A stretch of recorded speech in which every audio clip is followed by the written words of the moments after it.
यह खबर आ रही पन्ना जिले की गुनौर विधानसभा सीट से, जहां से आरक्षित सीट होने के बावजूद भी यहां दिलचस्प मुकाबला देखने को मिलेगा।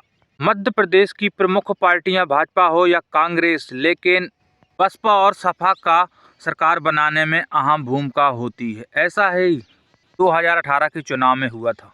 गुनौर विधानसभा का इस बार का मुकाबला बहुत ही रोचक होने वाला है। यहां बहुजन समाजवादी पार्टी ने देवीदीन आंसू को बनाया है अपना प्रत्याशी, जिनको जनता का मिल रहा है जन समर्थन, और इसी क्रम में उन्होंने किए अपने कार्यालयों का उद्घाटन। आरक्षित गुनौर विधानसभा से कई नेता भाजपा और कांग्रेस पार्टी के हुए हैं बागी, जिसका फायदा बीएसपी के प्रत्याशी देवीदीन आंसू को मिलेगा। बहुजन समाज पार्टी ज़मीन पर उतर करके ज़मीन के मुद्दों को लेकर के हमेशा चलती रही है और आगे भी चलेगी। गुनौर विधानसभा के मुख्य मुद्दे जैसे स्वास्थ्य, शिक्षा है, सड़क है, रोजगार है और आवारा पशु, इन सारे मुद्दों पर हम लोग ज़मीन पर जाकर के काम कर रहे हैं। लोगों से मिलकर के बता रहे हैं भारतीय जनता पार्टी की नाकामयाबी, भ्रष्टाचार और कांग्रेस के विधायक की नाकामी, ये सारी चीज़ों को लेकर के हम ज़मीन पर जा रहे हैं और पूरे गुनौर विधानसभा की जनता परिवर्तन के लिए तैयार है और बहुजन समाज पार्टी के साथ में खड़ी होकर के पूरा पुरजोर समर्थन कर रही है। और इस बार 2023 के जंग में बहुजन समाज पार्टी का हाथी वो फल जाएगा। मध्य प्रदेश में 18 साल से लगातार शिवराज सिंह चौहान की सरकार, बहुत सारी योजना है जो जनता को लाभ दे रही है। बीएसपी इसमें क्या करेगी आगे?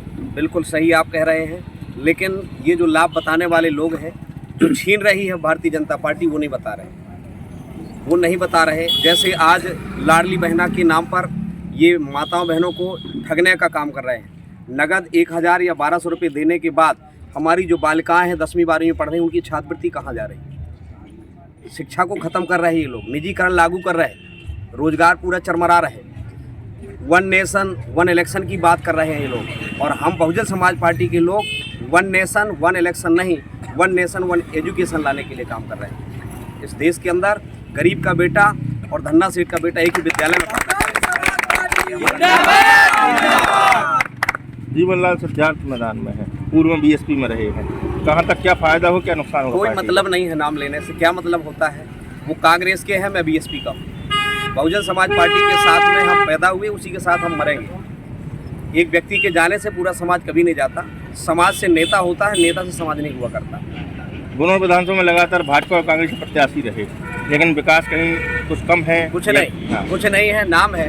यहाँ गुनौर विधानसभा को चारागाह बना रहे हैं। भारतीय जनता पार्टी चाहेगी जिसको उम्मीदवार बना दी लोकसभा के लिए ग्वालियर से लाएंगे, विधानसभा लड़ाने के लिए पन्ना से लाएंगे, तो जनता समझती है क्या 2.5 लाख मतदाता के बीच में कोई ऐसा व्यक्ति नहीं है जो विधायक बन सके। और कांग्रेस के पास तो उम्मीदवार ही नहीं था, इसलिए बीएसपी का उम्मीदवार ले गए। कांग्रेस के पास तो उम्मीदवार ही नहीं था, इसलिए बीएसपी का उम्मीदवार ले गए। तो क्या बीएसपी का वोट स्थायी माना जाए? बिल्कुल, बीएसपी का विचारधारा का वोट है, यहाँ का पत्थर की तरह वोट है, यहाँ हिलेगा नहीं। ये बहुजन समाज पार्टी के साथ खड़ा था। और उदाहरण बता दूं, मैं 2013 में भी चुनाव लड़ा था। 2013 में 27,000 वोट यहाँ बीएसपी के साथ था। अगर एक व्यक्ति के साथ होता तो मुझे वोट नहीं पड़ता।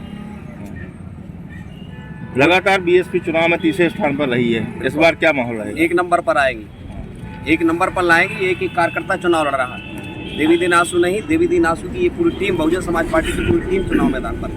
मुख्यमंत्री द्वारा लगातार घोषणा की गई है, जैसे सामुदायिक भवन, यहाँ सिविल अस्पताल, घोषणा पूरी नहीं हुई। ये लोग घोषणा भी है भाई, ये कुछ भी बोल सकते हैं, कह देंगे हम चांद पर घर बना के देंगे, तो क्या मान जाएंगे? ऐसा नहीं है। बहुजन समाज पार्टी जमीन पे काम करती है। उत्तर प्रदेश में 4 बार बहन जी की सरकार रही है, उन्होंने करके दिखाया, हम लोग यहाँ करके दिखाएंगे। हमारा घोषणा पत्र भारत का संविधान है, हम भारत का संविधान लागू करेंगे। ये जो लॉलीपॉप दे रहे हैं, ये खरीदने का, वैसे तो मैं ये चाहता हूँ आप लोगों के माध्यम से, आपके चैनलों के माध्यम से, कि ये चीज़ें लोकतंत्र के हिसाब से बिल्कुल बंद होना चाहिए। चुनावी टाइम पे बंद होना चाहिए, घोषणाएं नहीं होना चाहिए, जनता अपने हिसाब से चुने।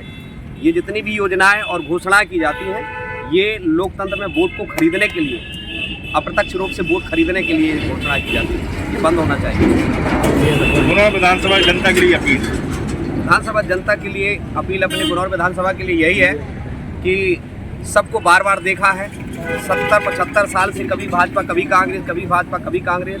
एक बार मैं हाथ जोड़ करके निवेदन करूंगा पूरे मतदाता, देवतुल्य मतदाताओं से, कि एक बार बहुजन समाज पार्टी को यहाँ मौका दें और बहुजन समाज पार्टी का विधायक भोपाल भेजें, तो निश्चित तौर पर हम जनता का पूर्ण